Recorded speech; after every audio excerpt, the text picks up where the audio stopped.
नमस्ते बालमित्रांनो, आजच्या बालसभा कार्यक्रमामध्ये आपण सुरुवातीला शिक्षण प्रसारक मंडळ अकलूज संचलित जिजामाता कन्या प्रशाला या शाळेच्या विद्यार्थ्यांनी सादर केलेलं देशभक्तीपर गीत आपण ऐकणार आहोत. रचना स्वातंत्र्यवीर विनायक दामोदर सावरकर यांची. ऐकूया तर, जयोस्तुते. यासाठी संगीत मार्गदर्शन D.N. शेलार सर यांनी केले, तर याला तबला साथ D.M. झांबरे सरांची आणि पिंटू कसबे यांची आहे. हार्मोनियमची साथ शेलार सरांचीच आहे.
काय मित्रांनो, आवडलं ना हे देशभक्तीपर गीत तुम्हाला?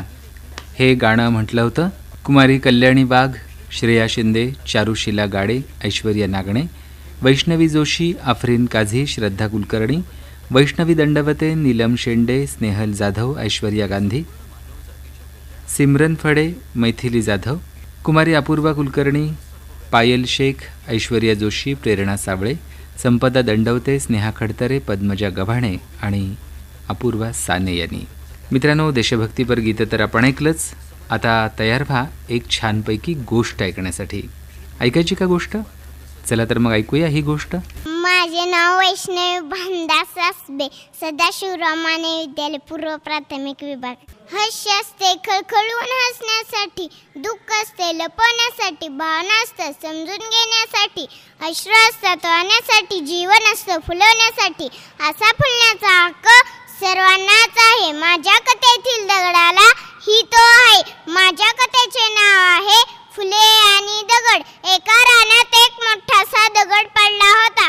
तो अगदी ओबड धोबड काळा कुळकुळीत. त्याच्यावर पुष्कळ काचा पडल्या होत्या. त्या दगडाच्या जवळच एक फुलवेल होती. फुलवेलीची पांढरी गोंडस फुले पाण्याबरोबर खेळत, वाऱ्याबरोबर लपंडाव करत, वरच्या फांदीवरून खालच्या ओढ्यात पटापट उड्या मारत, पाण्याबरोबर नावेसारखी डुलत जात. त्या दगडाकडे पाहून फुले नेहमी हसत आणि त्याची फार थट्टा करत, म्हणत, काय पण ध्यान आहे, नुसता काळोबा पडलेला आहे. लोकांची वाट मात्र अडवतो विनाकारण. ओढ्याला पुढे जाऊ देत नाही, वेलीला वाढू देत नाही, गवताला उगू देत नाही. तोंड तरी काय देवी येऊन गेल्यासारखेच दिसत आहे. ऊन पडो, थंडी पडो, काही दर निफर्यात.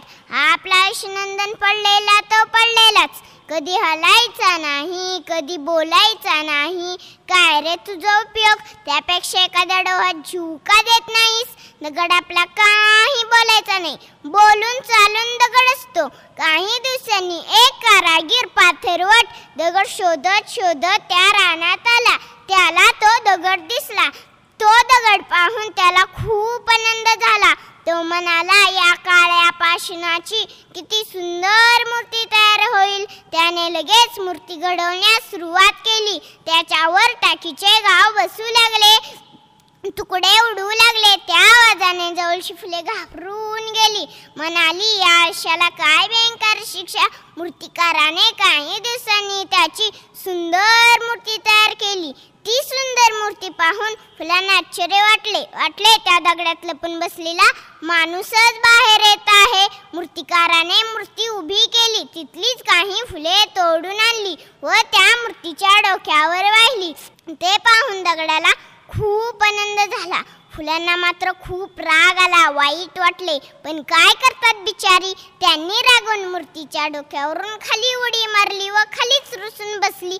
दुसऱ्या दिवशी मूर्तिकार व गावातील लोक मूर्ती गावात नेण्यासाठी तिथे आले. खाली पडलेली कोमुजलेली फुले बाजूला सारली.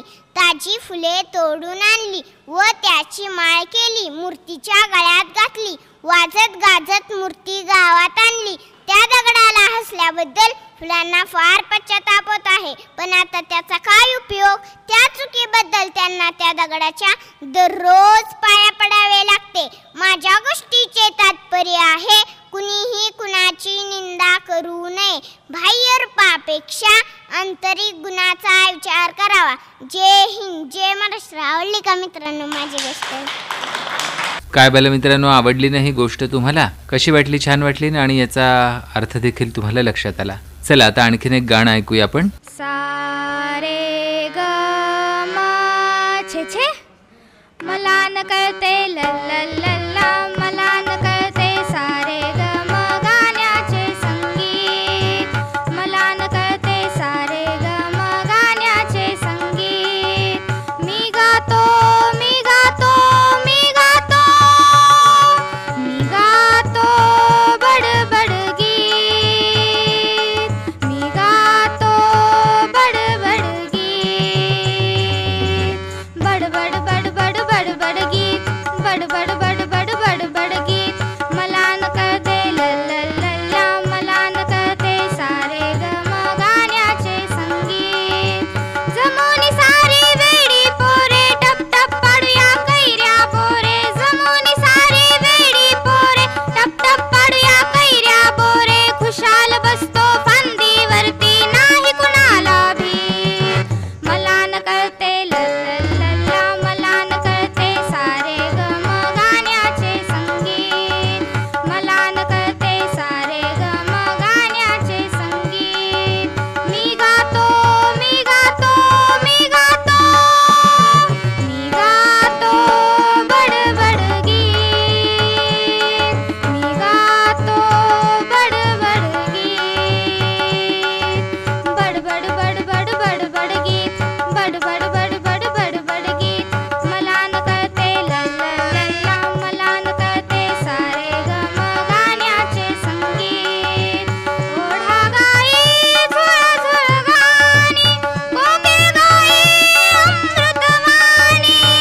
बालमित्रांनो, आज तुम्हाला गाणी आणि गोष्टी यांची खरोखरच मेजवानी मिळणार आहे बरं का.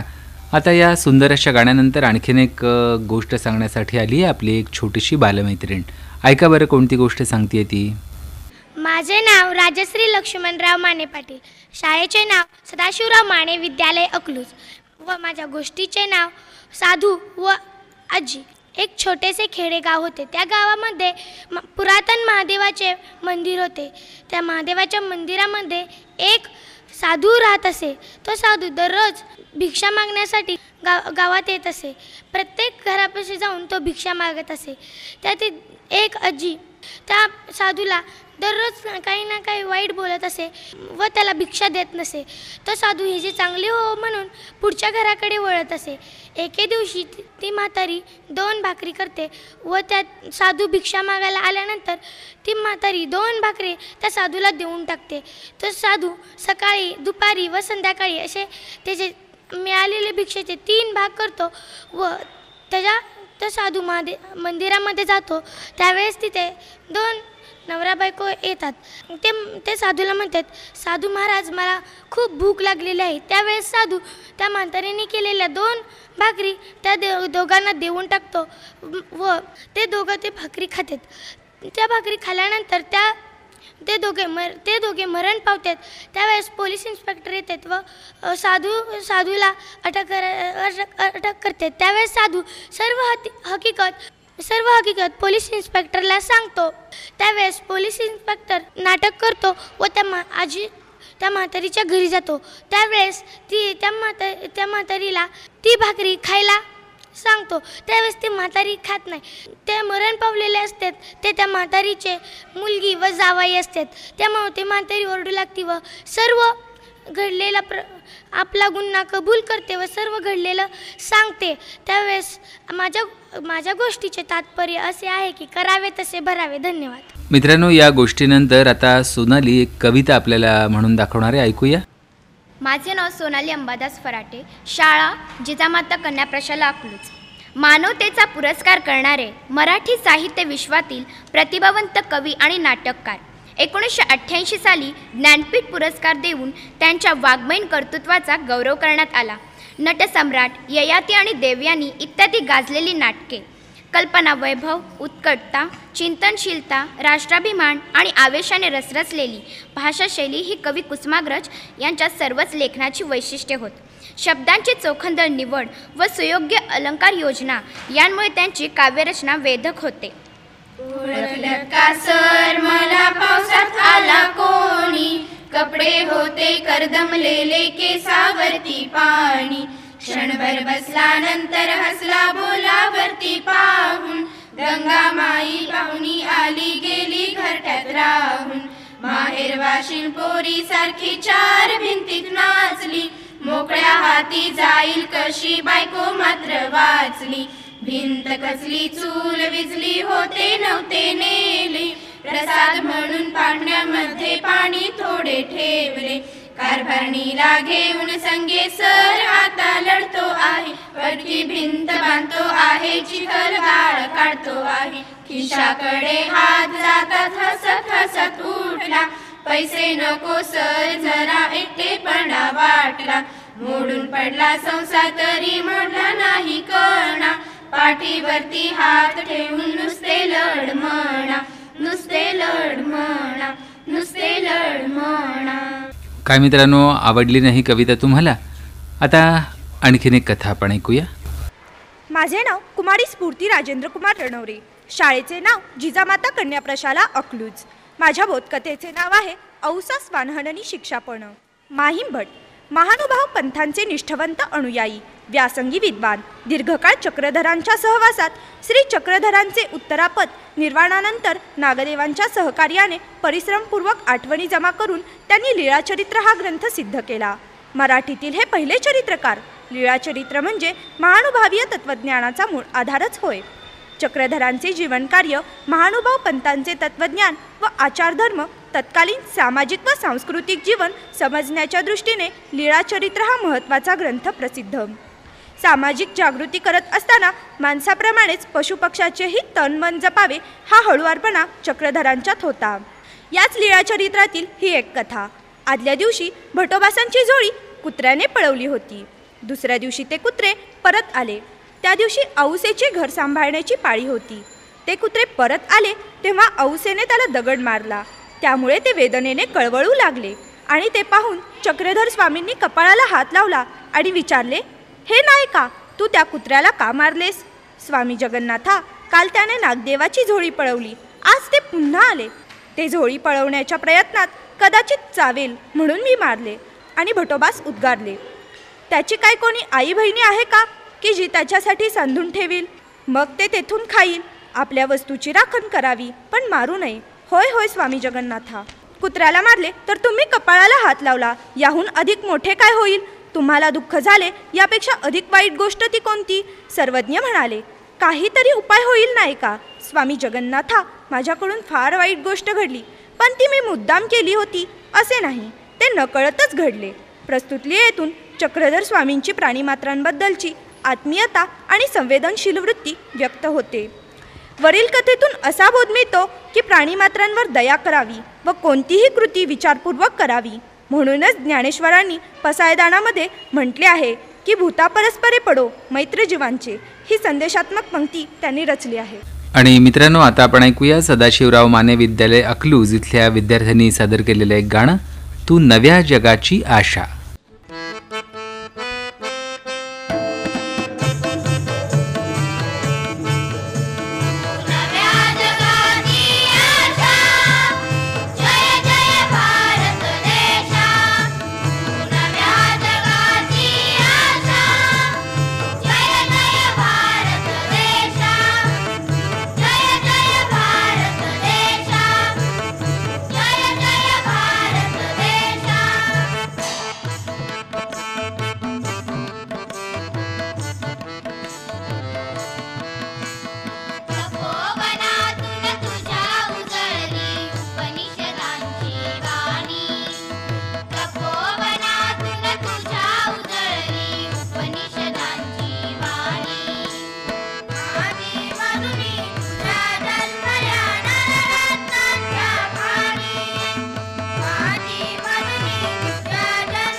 मित्रांनो, आत्ताचं जे गाणं आपण ऐकलं त्याला मार्गदर्शन केलं होतं Shri Suhas Pawar sir, Balasaheb Zambare sir, Mahadev Athawale sir आणि धन्यकुमार साळवे सरांनी.